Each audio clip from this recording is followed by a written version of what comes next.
Now, this is the news that is coming in from Pakistan, where Uzair Baloch now has been taken in custody by the Pakistan Army. From the information that we have right now is that Army has taken custody of Uzair Baloch and the espionage charges are being slapped against him. Pakistan Army, who has now nabbed Uzair Baloch on charges of espionage. The Inter-Services Public Relations, in fact, is the agency which has confirmed that after nearly 15 months of his detention with different law enforcement agencies following his arrest in January 2016.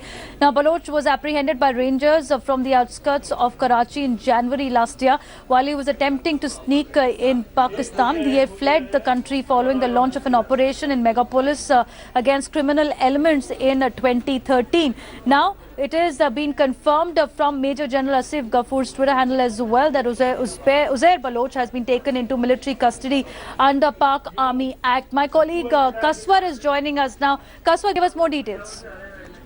Lavina, you've rightly pointed out the army has taken custody of suspected Lyari gangster, Uzair Baloch in connection with the charges of espionage. And, almost a year after he was handed over to police by rangers, finally, the Pakistan's armed forces has taken custody of him, and according to my sources, the investigators believe that he has been in contact with, Kulbhushan Jadhav. That is the main charge on this gangster, and that's why the army has taken him into his custody.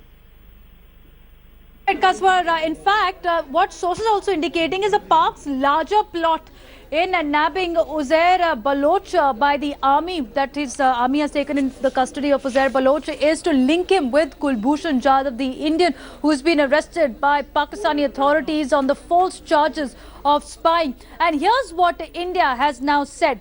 After Pakistan's sham of a trial, and now we've seen Uzair Baloch also being taken in custody by the Pakistan Army, India is saying that enough is enough. We will do all in our power to get Kulbhushan Jadhav back. He is our son of the soil. It's an exclusive conversation of Home Minister Rajnath Singh with India Today's Anjana Om Kashyap.